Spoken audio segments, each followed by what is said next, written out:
Welcome students, स्वागत है आपका। हम पढ़ रहे हैं class 9th chapter 9 forces and law of motion. हमने इससे प्रीवियस लेक्चर में पढ़ा था force, what is mean by force. Force किसको कहते हैं? फोर्स में फिर दो टाइप के force, balance force and unbalance force. And unbalance force is always helpful to move an object, ठीक है। और and unbalanced force is the reason of motion to get the motion of an object। unbalanced force के कारण ही किसी object में motion आता है या मूव करता है। अब फोर्स तो हमने पढ़ लिया। अब इसका जो दूसरा टॉपिक है law of motion, laws of motion. Force हमने पढ़ लिया, अब laws of motion. Laws of motion में एक जो there is a scientist Newton, हम सब जानते हैं न्यूटन साइंटिस्ट ने इसके 3 लॉ दिए, मोशन के 3 लॉ देते हैं, और वो तीनों लॉ हमेशा एप्लीकेबल है मोशन के ऊपर, ठीक है। वो 3 लॉ क्या है, एक एक करके पढ़ेंगे। हम सबसे पढ़ते हैं फर्स्ट लॉ ऑफ मोशन। पहला first law of motion, first law of motion. Motion का पहला नियम क्या है? प्रथम नियम, गति का प्रथम नियम, इसको ऐसे भी बोलते हैं हिंदी में, और इसको हम लॉ ऑफ इनर्शिया भी बोलते हैं, लॉ ऑफ इनर्शिया, ठीक है। अब लॉ ऑफ इनर्शिया क्या है? What is the law of inertia and what is law of first law of motion? Law of inertia है हमारा मोशन का पहला फर्स्ट लॉ। अब ये क्या कहता है? अब ये कहता है कि जब कोई भी ऑब्जेक्ट अगर वो रेस्ट में है तो वो अपने आप को रेस्ट में ही रखने की कोशिश करता है, और कोई ऑब्जेक्ट अगर मोशन में है तो वो अपने आप को चाहता है कि मैं मोशन में ही रहूं, मैं रेस्ट में नहीं आऊं। जी हाँ, यही हमारा फर्स्ट लॉ ऑफ मोशन है, और न्यूटन ने हमको ये फर्स्ट लॉ ऑफ मोशन दिया है। इसको लॉ ऑफ इनर्शिया बोलते हैं। अब यहाँ पर एक वर्ड है इनर्शिया, यहाँ पे एक वर्ड है inertia. What is the meaning of this inertia? Inertia किसको कहते हैं? इनर्शिया क्या कहते हैं? इनर्शिया जो मीनिंग है, इनर्शिया क्या होता है? इनर्शिया एक टेंडेंसी होती है। क्या किसकी टेंडेंसी होती है? ऑब्जेक्ट की, किसी भी ऑब्जेक्ट की एक टेंडेंसी होती है to resist its state of motion, ठीक है। वो अपनी जो मोशन है या अपनी स्टेट में उसको रेजिस्ट करने की कोशिश करता है, दैट इज ए इनर्शिया, ठीक है। इनर्शिया क्या है? Inertia it is a tendency of an object to resist its, ठीक है। It's a tendency of an object to resist the changes, to resist the changes, to resist the changes in the state of motion बोल दीजिए, या in the state of rest, ठीक है, in the state of rest और of uniform motion, ठीक है। It is a tendency. Inertia क्या है? इनर्शिया एक टेंडेंसी है किसी ऑब्जेक्ट की जो कि अपने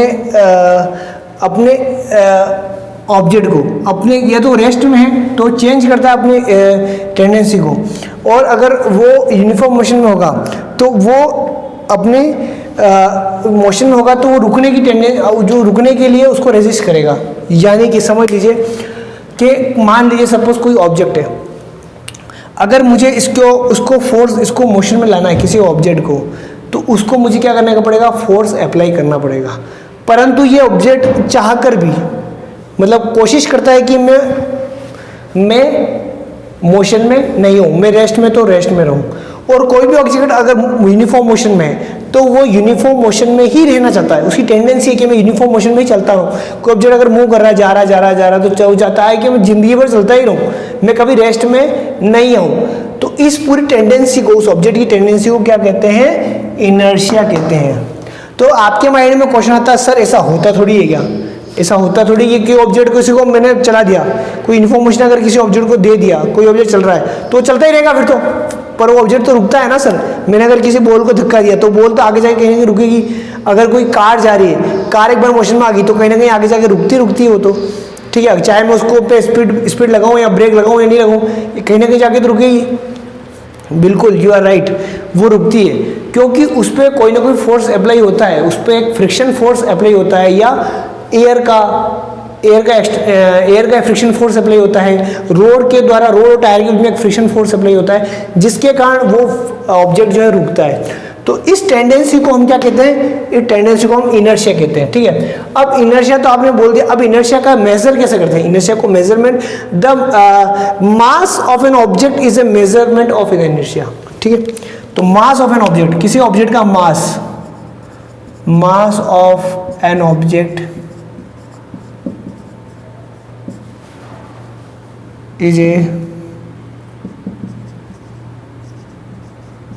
measure of its inertia। इसका क्या मतलब हुआ? मतलब कि किसी ऑब्जेक्ट का जो मास है वो उसके इनर्शिया को मेजर करता है, ठीक है। यानी ये कहूं किसी भी ऑब्जेक्ट का inertia of an object is proportional to mass of object. किसी भी ऑब्जेक्ट का इनर्शिया उस ऑब्जेक्ट के मास के प्रोपोर्शनल है। अगर मास अधिक है तो ऑब्जेक्ट का इनर्शिया अधिक है, मतलब अब इनर्शिया क्या है? टेंडेंसी उस ऑब्जेक्ट की, ठीक है। अगर ऑब्जेक्ट का मास कम है तो उसकी इनर्शिया कम है। तो कहने का मतलब ये है, इसको हम किसी एग्जाम्पल समझते हैं। एग्जाम्पल देखिए, अब इनर्शिया किसका ज्यादा है? एक ट्रेन है, सपोज एक ट्रेन है और एक कार है, ठीक है। दो एग्जांपल है, ट्रेन और कार है। तो किसका इनर्शिया ज्यादा है? किसका इनर्शिया ज्यादा है? ट्रेन का ज्यादा इनर्शिया है कि कार का ज्यादा इनर्शिया है? तो इनर्शिया किसके प्रोपोर्शनल है? मास है। यानी किसका मास ज्यादा है? ट्रेन का वेट ज्यादा होता है कार का? तो ट्रेन का वेट ज्यादा होता है, ट्रेन का इनर्शिया ज्यादा होता है। तो inertia of the train is, तो ट्रेन का इनर्शिया हमेशा ज़्यादा होगा। Inertia of train is always greater than inertia of car. अब इसका मतलब भी समझे, ठीक है। इसका मतलब ये हुआ कि ट्रेन की टेंडेंसी ज़्यादा रेजिस्ट करेगी उसको मोशन में लाने के लिए। यानी कि हम वो ट्रेन को, अगर मुझे मोशन में लाना है, ट्रेन को अगर मूवमेंट देना है, मुझे क्या करना पड़ेगा? ज़्यादा फोर्स लगाना पड़ेगा। और अगर मुझे कार को मोशन में लाना है तो कार को मोशन में लाने के लिए मुझे कम फोर्स लगाना पड़ेगा, क्योंकि उसकी टेंडेंसी रेजिस्ट करने की कम है। क्योंकि इनर्शिया जो इस प्रोपोर्शनल टू मास, जिसका मास कम उसके रेजिस्ट करने की पावर कम, टेंडेंसी कम, तो वो उसको मोशन में लाने के लिए ज़्यादा कम फोर्स लगाना पड़ेगा। जिसका मास ज़्यादा, उसको उसकी टेंडेंसी ज़्यादा है रेजिस्ट करने की, उसको मोशन में लाने की ज़्यादा फोर्स लगाना पड़ेगा। तो यहाँ तक समझ में आया? अब इनर्शिया समझ में आ गया। अब फर्स्ट लॉ ऑफ मोशन क्या है वो समझते हैं। देखिए फर्स्ट लॉ ऑफ मोशन क्या है। अब जब आप इनर्शिया समझ में आ गया तो आपको फर्स्ट लॉ ऑफ मोशन समझ में आएगा। इसको लॉ ऑफ इनर्शिया ही कहते हैं। बस यही है फर्स्ट लॉ ऑफ मोशन कि कोई भी अगर ऑब्जेक्ट है वो अगर मोशन में है तो मोशन में ही रहेगा, अगर वो रेस्ट में है तो वो रेस्ट में ही रहेगा, ठीक है, बिकॉज ऑफ इट्स इनर्शिया, उसकी इनर्शिया कारण। अनलेस, इसमें बस एक चीज और जुड़ेगी, अनलेस जब तक कि उस पर कोई एक्सटर्नल फोर्स अप्लाई नहीं किया गया हो, ठीक है। देखिए फर्स्ट लॉ ऑफ मोशन हमारा क्या है? फर्स्ट लॉ ऑफ मोशन है व्हेन, ठीक है, इसको है एन ऑब्जेक्ट, ठीक है, an object resist, an object resists it's state of motion. ये तक तो इनर्शिया वाली बात आ गई। कोई भी ऑब्जेक्ट अपनी मोशन की जो स्टेट है, मोशन की स्टेट दो स्टेट होती है, तो रेस्ट होगा या फिर मोशन में होगा। मोशन की जो स्टेट है उसको रेजिस्ट करता है, ठीक है, ठीक है। या फिर इसको और लिखता हूँ, एक तो ये हो सकता है, एक और जो लैंग्वेज इसकी होगी वह an object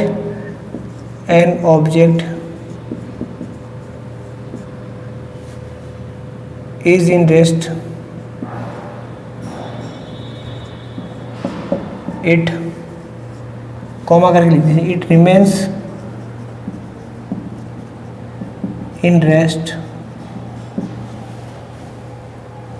and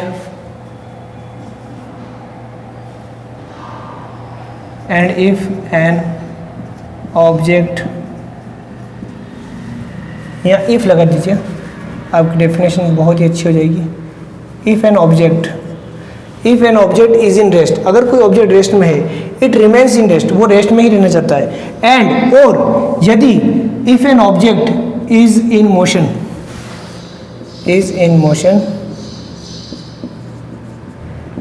it remains in motion, यहाँ वर्ड में एक यूनिफॉर्म लगा देता हूँ मोशन के आगे, तो बिल्कुल क्लियर हो जाएगा। when an object is in uniform motion and it remains in uniform motion, क्योंकि नॉन यूनिफॉर्म होगा तो क्या होगा, एक्सेलरेशन होगा तो कहीं ना कहीं होगा तो स्पीड बढ़ती रहेगी या कम होती रहेगी, ठीक है। तो यूनिफॉर्म वर्ड लगाने से कहीं ना कहीं उसकी वेलोसिटी कांस्टेंट होती है, तो मतलब जो जिस स्पीड चल रहा है उस स्पीड चलता रहेगा, यानी इसको मतलब इसलिए मैं यूनिफॉर्म मोशन यहाँ लिख रहा हूँ। इफ एन ऑब्जेक्ट, यदि कोई object,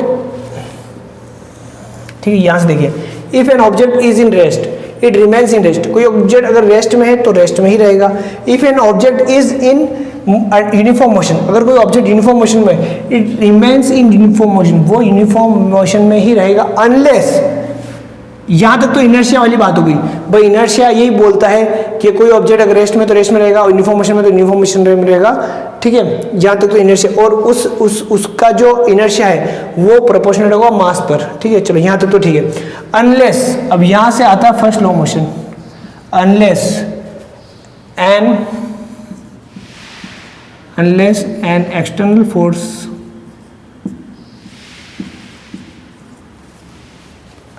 an external force apply on it, ठीक है, जब तक कि कोई एक्सटर्नल फोर्स उस पर नहीं लगे, ठीक है।